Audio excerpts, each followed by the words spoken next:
Official warning from Ipob. Champion Biafra now, or we will champion your exit. The indigenous people of Biafra, Ipob, released a strongly worded statement on Friday accusing prominent Igbo politicians of betraying their people and calling for a total cleanup to reclaim sovereignty through a peaceful referendum. Signed by Mazi Chukwukadibia Edozium, head of the Directorate of State, the declaration lambasts figures such as Orji Uzor Kalu, Benjamin Kalu, Hope Uzodinma, Chukwuma Soludo, and Francis Nwifuru, labeling them as political scavengers and polytheifians who prioritize personal gain over regional development. The statement, disseminated widely, criticizes these leaders for failing to address systemic inequalities faced by the Igbo people, such as higher taxation on Eastern registered companies, forced relocation of businesses outside Igbo land, and the exclusion of Igbo language and history from Nigeria's national education curriculum. Edozium alleges that these politicians remain silent on such issues to maintain their relevance in Nigeria's political landscape at the expense of their constituents' well-being. These politicians are very much aware that different rules apply when it comes to the eastern region as against other parts of Nigeria, but you will never hear them raise a voice of complaint because keeping quiet guarantees their continuous relevance in the Nigerian political equation to the detriment of their people, the statement reads. Edozium contrasts these figures with Abia State Governor Alex Otti, praising him as the only leader since historical figures like Michael Okpara and Sam Mbakwe, who truly understands political leadership and responsibility. The declaration accuses the criticized politicians of uniting against genuine development in Igbo land and even spilling the blood of Igbo sons and daughters through their actions. Referencing a January 1, 2026 broadcast, Edozium reiterates Ipob's call for Igbo representatives in the Nigerian National Assembly to initiate motions for the peaceful separation of Biafran territory from Nigeria.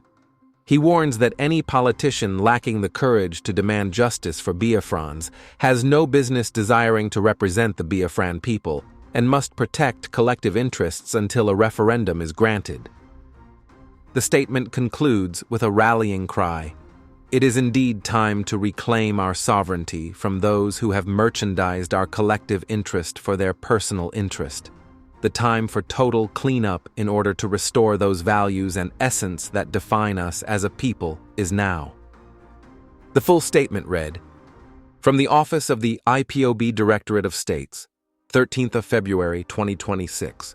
Taking back our sovereignty from the hands of political scavengers masquerading as political leaders. For a while now, we have watched patiently, but with a rare tolerance, the activities of our political class. They have received time and time again great opportunities to use their political positions for the benefit of those they claim to represent. Rather than use the goodwill given to them by the people or in certain cases mandates stolen from their rightful owners to initiate projects that will benefit their immediate community or constituency, they chose to mock and ridicule the same people who entrusted to them the political goodwill, believing that no one can call them to order, that none can hold them accountable. They viewed our patience as timidity and our tolerance as weakness. They believed that we are at their mercy and do not possess the means to call them to account.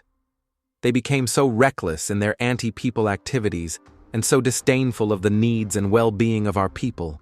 Still, we waited, ever so patiently with a flicker of hope, that these men and women who were entrusted with the future and well-being of our people will one day come to the realization that history is never kind to those who abuse and misuse the opportunity given to them by Providence. As our waiting days turned into weeks, and then into months, and finally into years, these men and women, feeling so secure in their political carriers, began to insult our sensibilities with their brazen and unconscionable falsehood.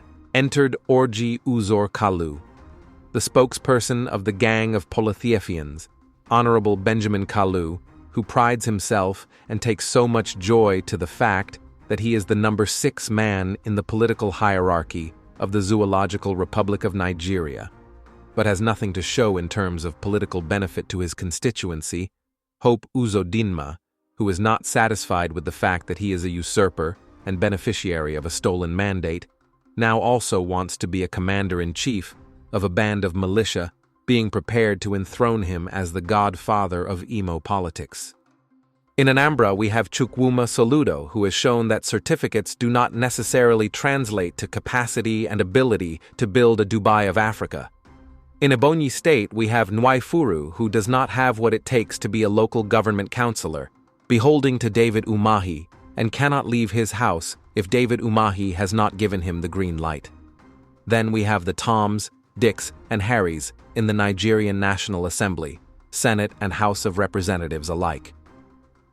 These band of political opportunists and misfits, usually consumed and motivated by greed and envy, men and women without dignity and without honor, and having lost every modicum of shame like a harlot who shaved her eyebrows, vultures and vampires scavenging under the political table of the Nigerian state to outdo themselves in spilling the blood of Igbo sons and daughters, are united in their hatred for any genuine development in Igbo land that will benefit Ndigbo.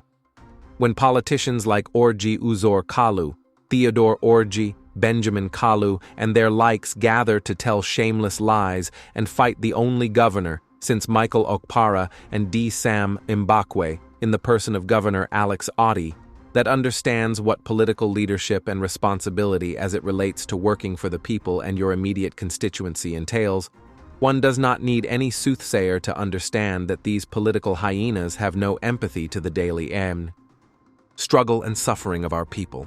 These politicians are very much aware that different rules apply when it comes to the eastern region as against other parts of Nigeria, but you will never hear them raise a voice of complaint because keeping quiet guarantees their continuous relevance in the Nigerian political equation to the detriment of their people. These politicians are fully cognizant of the fact that Igbo entrepreneurs, with the exception of a very few brave ones amongst them, are compelled to locate their businesses outside of Igbo land. They are mindful of the fact that Igbo businessmen are compelled to make a punitive yearly payment to northern Nigeria as people defeated in war, akin to what African countries under the influence of France are compelled to pay France because they were colonized by France. These politicians are in the know that companies registered in the East are taxed more than companies registered any other place in Nigeria. If this is not a deliberate policy to discourage the economic takeoff of Ala Igbo, they should explain to the world what type of divide and conquer economic policy that is, and what their political representatives have done about it. This same Nigeria that they want us to remain in just released their education curriculum for primary and secondary school children without the language and history of the Igbo being included as part of what our young minds will be taught at their tender age before the eyes of our so-called politicians. The cultural annihilation of our race has become an official government policy, and they still claim to represent our interest? Before now, they have goaded and teased us to hold our politicians to account for the lack of development in our region. Now we will hold them to account, and any Igbo man who has some integrity and enjoy some respect from our people must not get involved in this battle to reclaim our land from the hands of those working not for the benefit and well-being of the Igbo nation, but rather for the interest of the Sokoto Caliphate. Very soon, these Polytheians will start their usual game of political deceit. Even those who cannot speak in the gathering of men when Ala Igbo was Ala Igbo, are all warming up to go to Abuja to represent Ndigbo and Biafrans in the Nigerian National Assembly. What can a man who is the protege of Hope Uzodinma and cannot speak where Hope Uzodinma is present do for Ndigbo? How can he represent the interest of Ndigbo when his principal is actively working against the general interest of the Igbo people and the Biafran nation, I ask? During my national broadcast to the Biafran people on the 1st of January 2026, I specifically called upon our political representatives in the Nigerian National Assembly to commence moves for the peaceful separation of the Biafran territory from Nigeria by raising and initiating a motion at the floor of both the Nigerian Senate and the Nigerian House of Representatives. They heard the demand of the people they claimed to represent, but chose to ignore our demand to their own detriment. The Directorate of State of the Indigenous People of Biafra will not tolerate further degradation of our essence and values by these politicians who make a caricature of our people every 4 years by distributing wheelbarrows and cups of rice to spite our collective sensibilities. Any politician of Biafran extraction who does not have the courage to demand for justice for the Biafran people have no business desiring to represent the Biafran people. Any politician who desires to represent our people or to be called our political leader must be able to protect the collective interests of the Biafran people until we are given the democratic opportunity of a referendum to decide our collective fate as a people. It is indeed time to reclaim our sovereignty from those who have merchandised our collective interest for their personal interest. The time for total cleanup in other to restore those values and essence that define us as a people is now.